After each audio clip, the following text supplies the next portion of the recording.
la mise en place du Haut Conseil, son fonctionnement et sa composition. Je me tais ou je continue? Note de vie, c'est comment?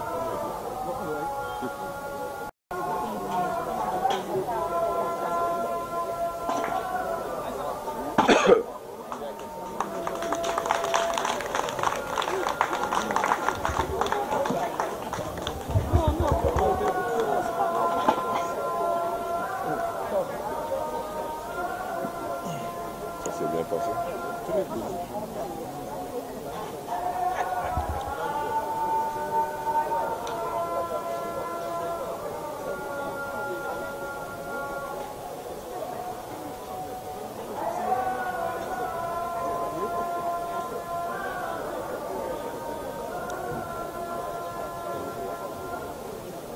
Il va prier pour nous tous, c'est ça.